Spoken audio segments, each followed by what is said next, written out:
ঈশ্বৰৰ বিষয়ে প্ৰতিজন মানুহৰ হাততে দুটাকৈ বিকল্প থাকে সেই বিকল্প দুটা বাৰু কি কি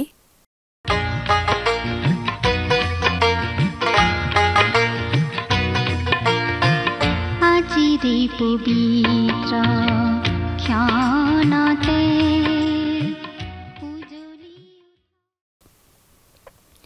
নমস্কাৰ ভক্তিবচন অনুষ্ঠানলৈ স্বাগতম জনাইছো খ্ৰীষ্টীয় বিশ্বাসী লোকসকলৰ বাবে বিশেষভাৱে প্ৰস্তুত কৰা এই ভক্তিবচন অনুষ্ঠানটো হৈছে বাইবেল অধ্যয়নৰ ধাৰাবাহিক অসমীয়া অনুষ্ঠান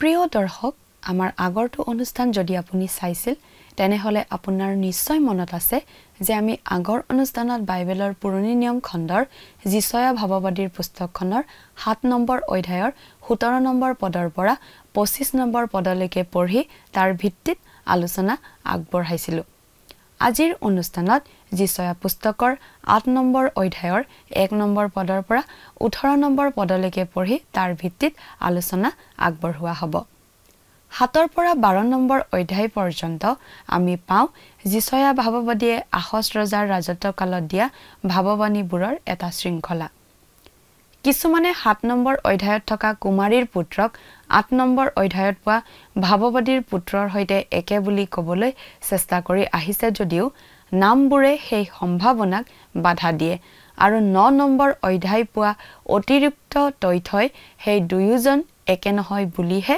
অধিক সমৰ্থন আগবঢ়াইছে এই 8 নম্বৰ অধ্যায়টো যথেষ্ট তাৎপৰ্যপূৰ্ণ কাৰণ ইয়াত অসুৰৰ ৰজাই ইমানুৱেলৰ দেশ আক্ৰমণ কৰাৰ ভৱিষ্যতবাণী কৰা হৈছে ঈশ্বৰে 500 বছৰতকৈও অধিক সময় ধৰি বিদেশী আক্ৰমণৰ বানপানীৰ জোৱাৰক তেওঁৰ লোকসমূহৰ পৰা বাধা দি দেৱালেৰে আঁতৰাই ৰাখিছিল কিন্তু এতিয়া তেওঁ বানপানীৰ দুৱাৰ খুলি শত্ৰুবোৰক বানপানীৰ দৰে প্ৰবল বেগে আহি ভূমি ঢাকি পেলাবলৈ অনুমতি দিয়া আমি দেখিবলৈ পাম মানুহবোৰেও সহায়ৰ বাবে ঈশ্বৰৰ ওচৰ চাপি যোৱাৰ পৰিৱৰ্তে মিত্ৰপক্ষৰ সহায়ৰ ফালেহে চোৱা আমি দেখিবলৈ পাওঁ প্ৰথমতেই আমি পাওঁ যিছয়াৰ পুত্ৰৰ বাবে দিয়া এটা অতি আচৰিত ধৰণৰ নামটো হৈছে মহেৰ চালল হছবছ এই নামটোৰ অৰ্থ হৈছে বেগাই লুট কৰা চিকাৰলৈ লৰধৰ আচলতে অৰ্থ এই যে ঈশ্বৰ তেওঁলোকৰ বিৰোধী যিসকলে তেওঁৰ লোকসকলৰ বিৰোধী পাচনি পৌলে এই কথাটোকে এইদৰে কৈছে যদি ঈশ্বৰ আমাৰ পক্ষত থাকে তেন্তে আমাৰ বিৰুদ্ধে কোন হ'ব পাৰে ৰোমিয়া 8 অধ্যায় 31 পদ এই ল'ৰাটোৰ নামটো সিংহাসনত বহি থকা ৰজা আহজৰ বাবেও এটা বাৰ্তা আহজ আছিল এজন ঈশ্বৰহীন মানুহ ঈশ্বৰে তেওঁৰ ওচৰলৈ বাৰ্তা এটা দিব বিচাৰিছে ঈশ্বৰে বিচাৰিছে যে এই ল'ৰাটোৰ নামটো এনেদৰে লিখা হওক যাতে ৰাইজৰ আটাইতকৈ নম্ৰ ব্যক্তিজনে ইয়াক চাব পঢ়িব আৰু বুজিব পাৰে কথাবোৰ অধিক বহলাই চাবলৈ আহকচোন এতিয়া আমি মূল আলোচনাটোৰ মাজলৈ আগবাঢ়ি যাওঁ আমাৰ মহান ত্ৰাণকৰ্তা প্ৰভু যীশু খ্ৰীষ্টৰ নামত নমস্কাৰ প্ৰিয় শ্ৰোতা আশা কৰোঁ আপুনি ভালে কুশলে আছে প্ৰিয় শ্ৰোতা আহক আকৌ আন দিনাৰ দৰে আজিও আমি এই বিনন্দীয়া ধৰাৰ বুকুত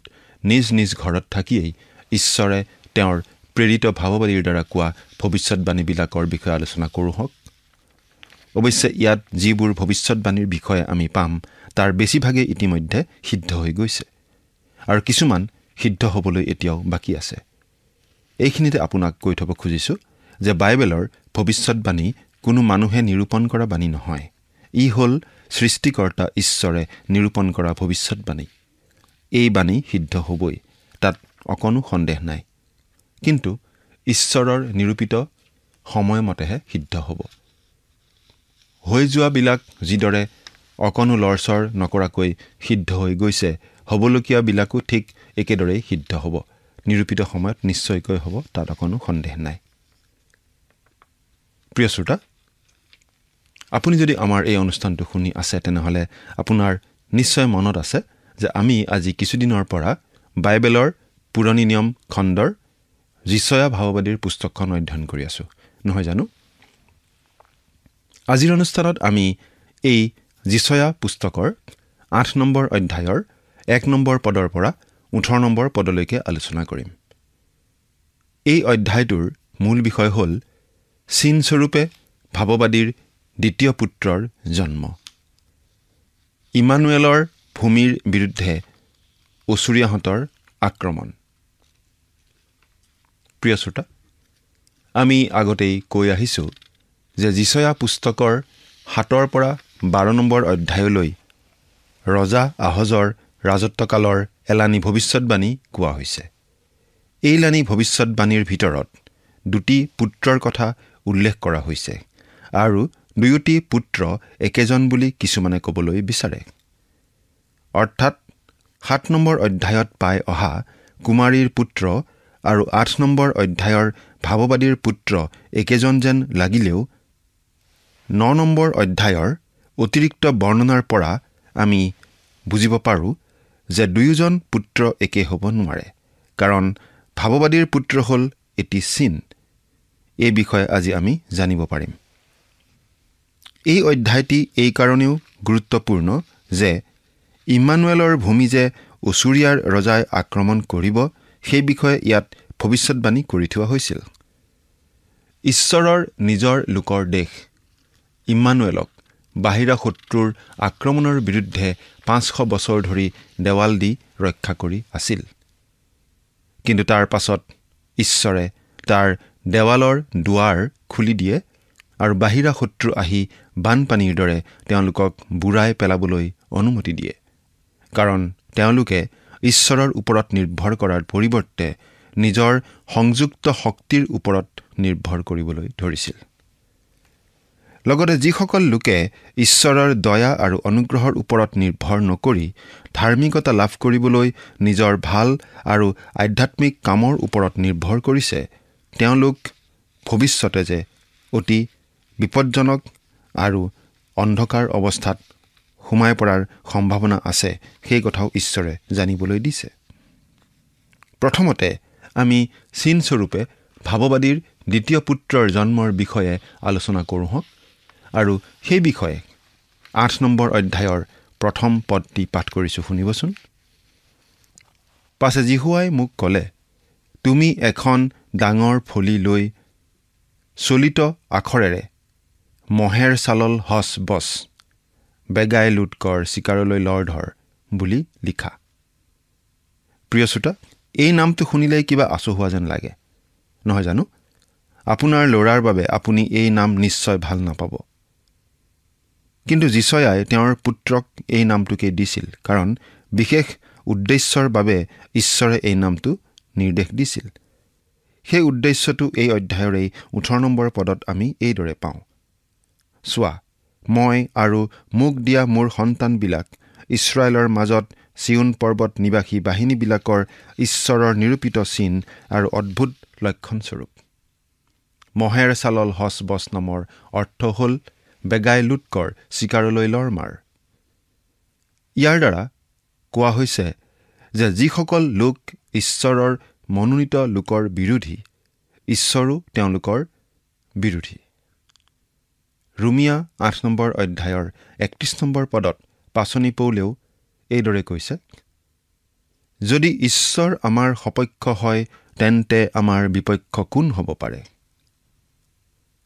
যদি ঈশ্বৰ আমাৰ সপক্ষ হয় তেনেহ'লে আমাৰ বিৰোধিতা কৰি কোনো সাৰি যাব নোৱাৰিব, কোনেও আমাৰ গাৰ নোম এডালকে লৰাব নোৱাৰিব, যদিহে ঈশ্বৰে অনুমতি নিদিয়ে। এই নামৰ অৰ্থৰ দ্বাৰা ৰাজত্বত থকা ৰজা আহজকো সাৱধান কৰি দিয়া হৈছে, কাৰণ আহজ ঈশ্বৰক নমনা লোক আছিল আৰু সেইকাৰণে ঈশ্বৰে তেওঁক শিক্ষা দিব বিচাৰিছিল। সেইকাৰণে ঈশ্বৰে যিচয়াক এই নামটো এখন ফলিত লিখি মানুহৰ চকুত পৰা ঠাইত আঁৰি থ'বলৈ কৈছিল, যাতে যিকোনো মানুহে এই নামটো দেখি পঢ়িব পাৰে আৰু বুজিব পাৰে। এতিয়া 2 নম্বৰ পদটো শুনিবচোন, পাঠ কৰি দিছোঁ। আৰু মই প্ৰমাণৰ অৰ্থে উৰিয়া পুৰোহিত আৰু জিবেৰেমিয়াৰ পুত্ৰ জখৰীয়া এই দুজন বিশ্বাসী সাক্ষী ল'ম। প্ৰিয় শ্ৰোতা, উৰিয়াৰ অৰ্থ হ'ল ঈশ্বৰ মোৰ পোহৰ। জখৰিয়াৰ অৰ্থ হ'ল ঈশ্বৰে সোঁৱৰণ কৰে আৰু জেবেৰেজিয়াৰ অৰ্থ হ'ল ঈশ্বৰে আশীৰ্বাদ কৰিব। এই আটাইকেইটা নামে এক ঈশ্বৰৰেই সাক্ষ্য বহন কৰি কৈছে যে ভৱিষ্যত বংশধৰৰ দ্বাৰা ঈশ্বৰ আমাৰ পোহৰ হ'ব, আমাক আশীৰ্বাদ কৰিব, আমাক কেতিয়াও নাপাহৰিব আৰু আমাক অনুগ্ৰহ কৰিব। প্ৰিয় শ্ৰোতা, যিচয়াই যি কাম কৰিছিল আৰু যি লিখিছিল তাৰ দ্বাৰা মানুহক এটা শিক্ষা দিয়া হৈছিল। যিচয়া পুস্তকখন হ'ল দৃষ্টান্তৰ ছবিৰ দৰে। আমাৰ প্ৰভু যীশুৱেও এই পদ্ধতিটো ব্যৱহাৰ কৰিছিল মানুহক শিক্ষা দিবৰ সময়ত। তেওঁ নানান দৃষ্টান্ত ব্যৱহাৰ কৰি জটিল কথাকো সৰলভাৱে মানুহক বুজাইছিল। কাৰণ ছবিয়ে মানুহৰ চকু আকৰ্ষণ কৰে। আমি মানুহবিলাকেও ৰেডিঅ' শুনাতকৈ টিভি চাবলৈ ভাল পাওঁ, কাৰণ তাত আমি ছবিবিলাক দেখা পাওঁ। এতিয়া ৩ নম্বৰ পদটো শুনিবচোন। পাছে মই ভাৱবাদিনীত গমন কৰিলত তেওঁ গৰ্ভৱতী হৈ এটি পুত্ৰ প্ৰসৱ কৰিলে। তাতে ঈশ্বৰে মোক ক'লে, তুমি ইয়াৰ নাম মহেৰ ছালল হচবচ ৰাখা। এই পদটিত ভাৱবাদিনী মানে যিচয়াৰ ভাৰ্যা শ্ৰীমতী যিচয়াৰ কথাকেই কোৱা হৈছে। তেওঁ এটি পুত্ৰ প্ৰসৱ কৰিলে আৰু আগতে ঠিক কৰি থোৱা নামটোকেই তেওঁক দিয়া হ'ল। ৪ নম্বৰ পদটো শুনিবচোন। কিয়নো ল'ৰাটিয়ে আই বোপাই বুলি মাতিবলৈ জানোতেই দম্মেশকৰ ধন সম্পত্তি আৰু চমৰীয়াৰ লুটদ্ৰব্য অসুৰৰ ৰজাৰ আগে আগে বৈ নিয়া হ'ব। ইয়াত কোৱা হৈছে যে সেই সন্তানটিয়ে মা আৰু দেউতা বুলি মাতিব পৰা হোৱাৰ আগতেই অসুৰীয়াসকলে দম্মেশক আৰু চমৰীয়া আক্ৰমণ কৰি তাৰ ধন সম্পত্তি লৈ যাব আৰু মানুহবিলাকক বন্দী কৰি লৈ যাব। এই সকলো ৰজাৰ শক্তিৰ কাৰণে নহয়, কিন্তু ঈশ্বৰৰ ইচ্ছা অনুসৰিহে হ'ব। ৫ নম্বৰ পদৰ পৰা ৭ নম্বৰ পদলৈ পঢ়ি দিছোঁ, শুনিব। পাছে ঈশ্বৰে মোক আকৌ এবাৰ ক'লে, এই জাতিয়ে ধীৰে ধীৰে বৈ যোৱা চিলোহৰ পানী অগ্ৰাহ্য কৰি ৰচিন আৰু ৰমলীয়াৰ পুতেকৰ বিষয়ে আনন্দ কৰিছে। এইকাৰণে চোৱা, প্ৰভুৰ নদীৰ প্ৰবল আৰু প্ৰচুৰ জলসমূহ স্বৰূপে অসুৰীয়াৰ ৰজা আৰু তেওঁৰ সকলো প্ৰতাপ তেওঁবিলাকৰ ওপৰলৈ আহিব। সি বাঢ়ি বাঢ়ি আটাই খাল পূৰ কৰিব আৰু গোটেই পাৰৰ ওপৰেদি বাগৰি যাব। প্ৰিয় শ্ৰোতা, এই পদকেইটি মন কৰিবলগীয়া, কাৰণ ইয়াত চিলোহৰ পানীৰ দ্বাৰা ঈশ্বৰে দান কৰা শান্তিক বুজোৱা হৈছে। এই পানী ধীৰে ধীৰে বৈ থকা নিজৰাৰ পানীৰ দৰে। কিন্তু তেওঁলোকে এই পানী অগ্ৰাহ্য কৰা হেতুকে প্ৰবল আৰু প্ৰচুৰ পানীৰ ঢৌ আহিল। এই পানীৰ দ্বাৰা নিশ্চয় ফৰাত নদীক বুজোৱা হৈছে, য'ত অসুৰীয়াসকল বাস কৰিছিল। আন কথাত ক'বলৈ গ'লে ফৰাত নদীৰ প্ৰবল পানীৰ দ্বাৰা আহিবলগীয়া ঈশ্বৰৰ সুধবিচাৰকেই বুজোৱা হৈছে আৰু চিলোহৰ দ্বাৰা ঈশ্বৰে দান কৰা পৰম শান্তিৰ কথা বুজোৱা হৈছে। এই দুটা নদীৰ দ্বাৰা ঈশ্বৰে আমাক এটি ডাঙৰ শিক্ষা দিছে। প্ৰকৃতিৰ ফালৰ পৰাও চিলোহ এটি ধীৰে ধীৰে বৈ থকা সৰু নদী। যিচয়াৰ দিনত ইয়াৰ গুৰুত্ব অতি বেছি আছিল। জৈতুন পৰ্বত আৰু চিনয় পৰ্বতৰ মাজেৰে ই বৈ গৈছে। ইয়াৰো এটি বিশেষ অৰ্থ আছে। আপুনি অনুগ্ৰহ কৰি শুনিবচোন। জৈতুন পৰ্বত হ'ল অনুগ্ৰহৰ চিন আৰু চিনয় পৰ্বত হ'ল মুচিৰ বিধান দিয়া চিন। মুচিয়ে এই পৰ্বততেই ঈশ্বৰৰ পৰা দহাজ্ঞা পাইছিল।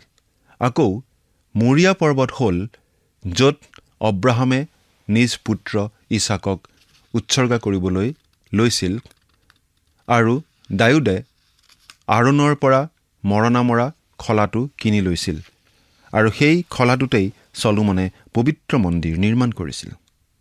আকৌ এই পৰ্বতৰ নামনিত আছে গলগথা, য'ত যীশুখ্ৰীষ্টক এসময়ত ক্ৰুচবিদ্ধ কৰা হৈছিল।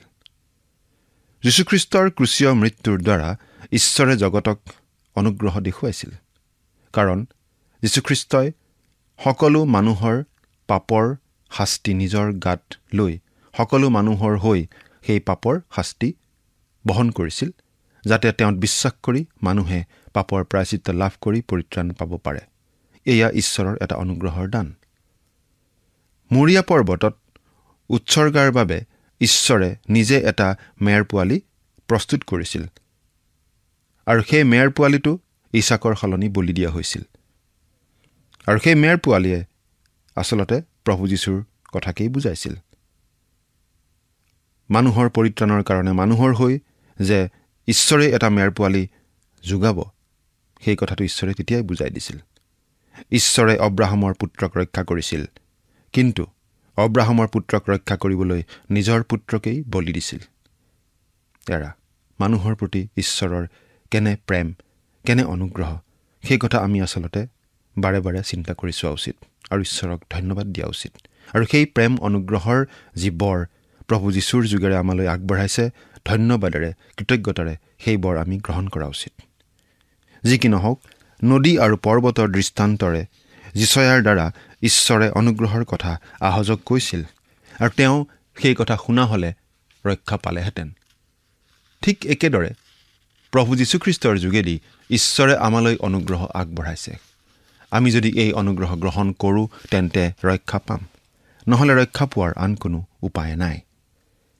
এতিয়া 8 নম্বৰ পদটো পাঠ কৰি দিম শুনিবচোন আৰু সি বেগেৰে গৈ যিহুদা দেশত সোমাবগৈ সি উফন্দি বাঢ়ি বাঢ়ি তাৰ মাজেদি যাব সি ডিঙিলৈকে উঠিব হে ইম্মানুৱেল তাৰ দেউকাৰ বিস্তাৰে তোমাৰ দেশৰ প্ৰস্থ জুৰিব প্ৰিয় শ্ৰোতা ইয়াত কোৱা হৈছে যে ঈশ্বৰে ওচৰীয়াসকলক যিহুদা দেশ অধিকাৰ কৰিবলৈ অনুমতি দিব কিন্তু জেৰুজালেম অধিকাৰ কৰিবলৈ হ'লে নিদিয়ে বাৰু যিসকল লোকে ঈশ্বৰৰ ওপৰত নিৰ্ভৰ নকৰি নিজৰ সংযুক্ত শক্তিৰ ওপৰত নিৰ্ভৰ কৰিছিল তেওঁলোকৰ বিৰুদ্ধে ঈশ্বৰে কি কৈছিল সেই বিষয়ে আমি এতিয়া শুনো হওক 9 নম্বৰ পদত আমি এনেদৰে পাওঁ পাঠ কৰিছোঁ হে জাতিবিলাক হুৰামুৰা কৰা কিন্তু দুখৰ হবা হে সকলো দূৰদেশীয় লোক কাণ পাতা সুসজ্জিত হোৱা কিন্তু দুখৰ হবা প্ৰিয় শ্ৰোতা ঈশ্বৰৰ ভূমিৰ বিৰুদ্ধে যিসকল দেশে মিত্ৰগোষ্ঠী স্থাপন কৰিছিল তেওঁলোকক ঈশ্বৰে সাৱধান কৰি দিছিল কোন কোন দেশে ইছৰাইলৰ বিৰুদ্ধে বিদ্ৰোহ কৰিছিল আৰু সেই দেশবিলাকলৈ কি ঘটিছিল সেই বিষয়ে যিচয়া পুস্তকৰ 13 নম্বৰ অধ্যায়ৰ পৰা 35 নম্বৰ অধ্যায়লৈকে পঢ়িলে আমি জানিব পাৰিম অৱশ্যে তাত যিবিলাক ভৱিষ্যৎবাণী ঘোষণা কৰা হৈছে সেই সকলোবোৰ ইতিমধ্যে সিদ্ধ হৈ গৈছে ভৱিষ্যতেও পৃথিৱীত ঈশ্বৰৰ ইচ্ছাহে সিদ্ধ হ'ব কিন্তু আজি দেশবিলাকে ঈশ্বৰৰ পৰা জ্ঞান আৰু শিক্ষা নোলোৱা হৈছে আৰু সেই কাৰণে দেশবিলাকৰ ওপৰত ঈশ্বৰৰ সুধ বিচাৰ অতি সোনকালে আহি আছে এতিয়া 10 নম্বৰ পদৰ পৰা 12 নম্বৰ পদলৈকে পাঠ কৰি দিম শুনিবচোন মন্ত্ৰণা কৰা কিন্তু সেয়া বিফল হ'ব আৰু কথা কোৱা কিন্তু সেয়ে নৰব কিয়নো আমাৰ লগত ঈশ্বৰ আছে কাৰণ মোৰ ওপৰত প্ৰবল হাত ৰাখি আৰু এই জাতিৰ পথত গমন নকৰিবলৈ আদেশ দি মোক এইদৰে ক'লে এই জাতিয়ে যি সকলোৰ বিষয়ে ৰাজদ্ৰোহ এই বুলি কয় সেই সকলোৰ বিষয়ে ৰাজদ্ৰোহ বুলি তোমালোকে নকবা আৰু সিহঁতে ভয় পোৱা বিষয়ত ভয় নকৰিবা আৰু ত্ৰাসযুক্ত নহবা প্ৰিয় শ্ৰোতা ইয়াত ঈশ্বৰে তেওঁৰ লোকসকলক কৈছে যে তেওঁলোকে শত্ৰু দেশবিলাকৰ সংযুক্ত শক্তিৰ কাৰণে ভয় খাব নালাগে বা সন্ত্ৰাসিত হ'বও নালাগে নাইবা শত্ৰুৰ বিৰুদ্ধে যুঁজিবলৈ আন দেশৰ লগত মিত্ৰতাও কৰিব নালাগে কিন্তু কালক্ৰমে ঈশ্বৰৰ এই আশ্বাস সত্ত্বেও তেওঁলোকে মিছৰৰ লগত মিত্ৰতা কৰা আমি দেখিবলৈ পাম আৰু এই মিত্ৰতাই তেওঁলোকৰ ওপৰত ভয়ানক দুৰ্গতি মাতি আনিছিল এইবাৰ 13 নম্বৰ পদৰ পৰা 18 নম্বৰ পদলৈকে পাঠ কৰি দিম শুনিবচোন তোমালোকে বাহিনীবিলাকৰ ঈশ্বৰকেই পবিত্ৰ বুলি মানা তেওঁই তোমালোকৰ ভয় আৰু ত্ৰাসৰ ভূমি হওক সেয়ে হ'লে তেওঁ পবিত্ৰ আশ্ৰয় হ'ব কিন্তু ইছৰাইলৰ 2 বংশলৈ উজুটি খোৱা শিল আৰু বিঘিনি জন্মাওতা শিল হ'ব আৰু জেৰুজালেম নিবাসী লোকৰ নিমিত্তে খুৰুচা আৰু ফানস্বৰূপ হ'ব তাতে তেওঁবিলাকৰ মাজৰ অনেকে তাত উজুটি খাই পৰি ভগ্ন হ'ব আৰু ফাণ্ডত লাগি ধৰা পৰিব তুমি সাক্ষৰ কথাখিনি বন্ধ কৰা মোৰ শিষ্যবিলাকৰ অন্তৰত ব্যৱস্থা মোহৰ মাৰি থোৱা যিজনাই জাকুবৰ বংশৰ পৰা নিজৰ মুখ ঢাকি ৰাখিছে মই সেই জিহুৱালৈ বাট চাম আৰু তেওঁলৈ অপেক্ষা কৰিম চোৱা মই আৰু জিহুৱাই মোক দিয়া মোৰ সন্তানবিলাক ইছৰাইলৰ মাজত চিউন পৰ্বত নিবাসী বাহিনীবিলাকৰ জিহুৱাৰ নিৰূপিত চিন আৰু অদ্ভুত লক্ষণস্বৰূপ।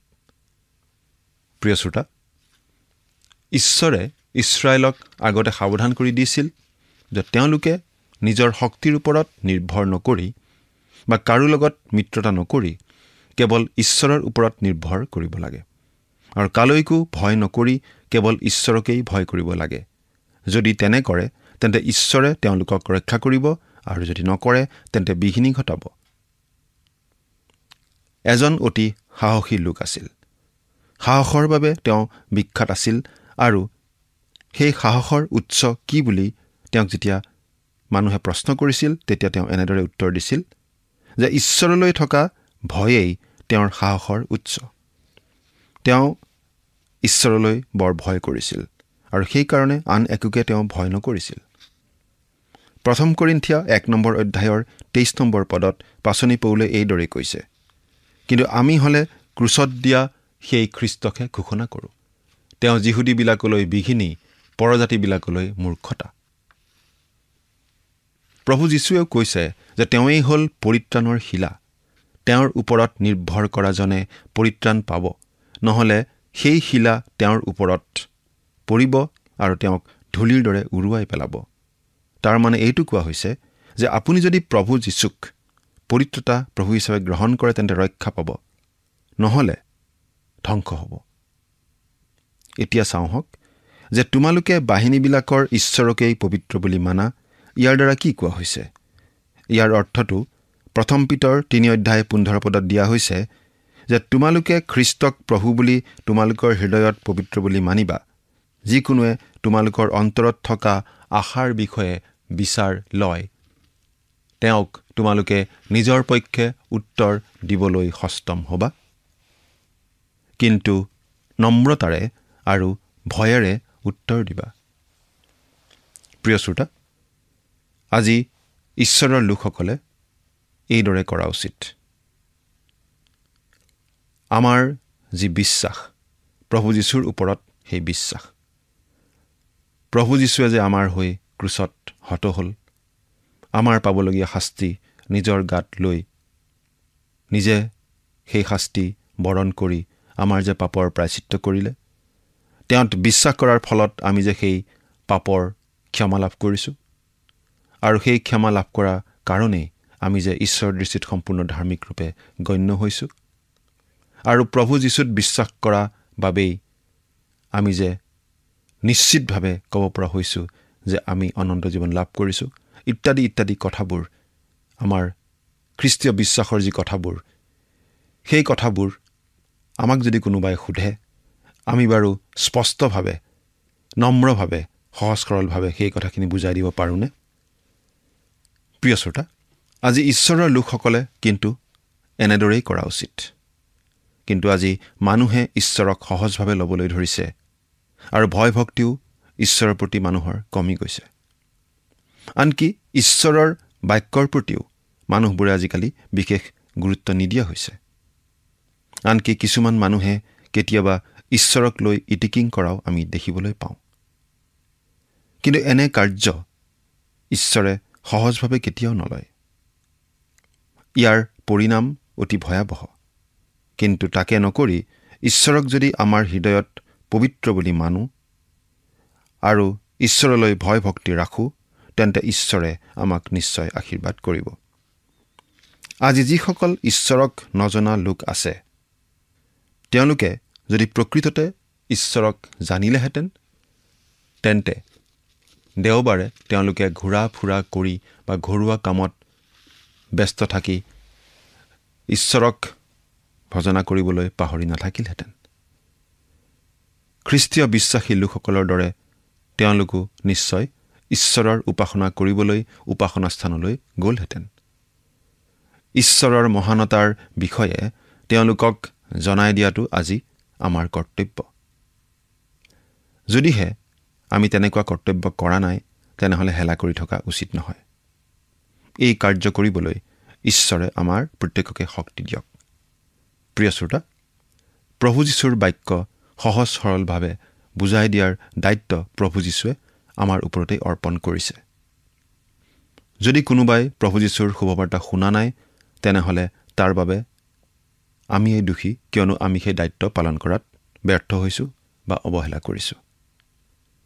আমি প্ৰত্যেকেই নিজৰ নিজৰ বিষয়ে চিন্তা কৰি চোৱা উচিত। আমি অৱহেলা কৰি আছোঁ নে সেই দায়িত্ব পালন কৰি আছোঁ? প্ৰিয় শ্ৰোতা, আজিৰ অনুষ্ঠানত আমি যিচয়া পুস্তকৰ 8 নম্বৰ অধ্যায়ৰ 1 নম্বৰ পদৰ পৰা 18 পদলৈকে আলোচনা কৰিলোঁ। পৰৱৰ্তী অনুষ্ঠানত পুনৰ লগ পোৱাৰ আশাৰে আজিলৈ বিদায় মাগিছোঁ। ঈশ্বৰে আপোনাক আশীৰ্বাদ কৰক। আমেন।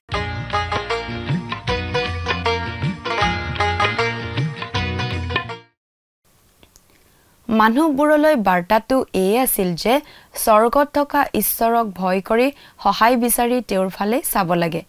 তেওঁ হয় তেওঁলোকৰ পৰিত্ৰাণ হ'ব, নহ'লে তেওঁলোকৰ বাবে উজুতি খোৱা শিলস্বৰূপ হ'ব।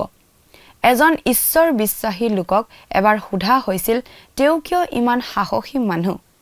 তেওঁৰ এনে এটা সুনাম আছিল যে তেওঁ এতিয়ালৈকে জীয়াই থকা আটাইতকৈ সাহসী মানুহবোৰৰ ভিতৰত এজন।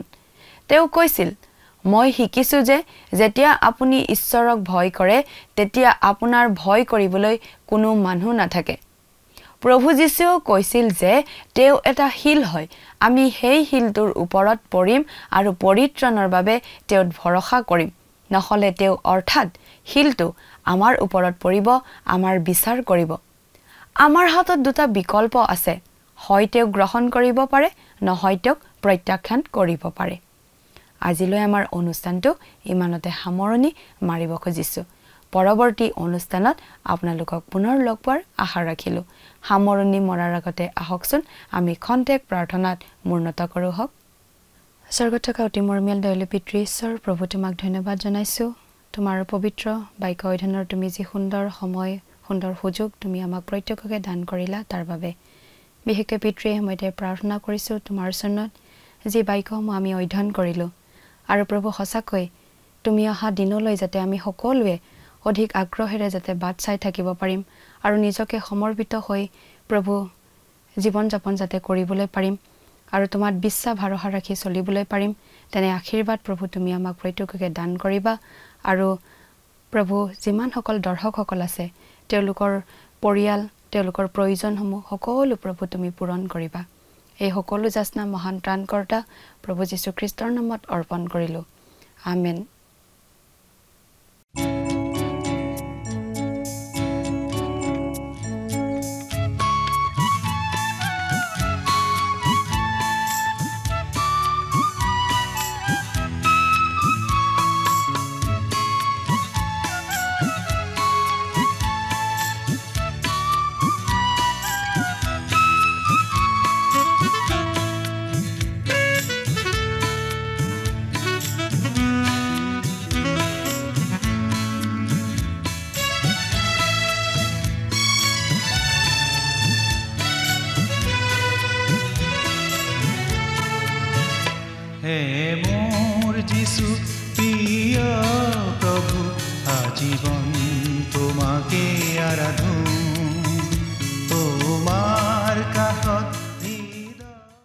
প্ৰিয় শ্ৰোতা দৰ্শক, আশা কৰোঁ ভক্তিবচন অনুষ্ঠানটি উপভোগ কৰি আপোনাৰ নিশ্চয় ভাল লাগিছে।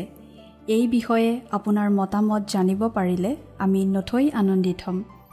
আপোনাৰ যদি আমাৰ এই অনুষ্ঠানটি উপভোগ কৰি ভাল লাগিছে তেন্তে অনুগ্ৰহ কৰি আমালৈ এটি মিছ কল দিয়কচোন।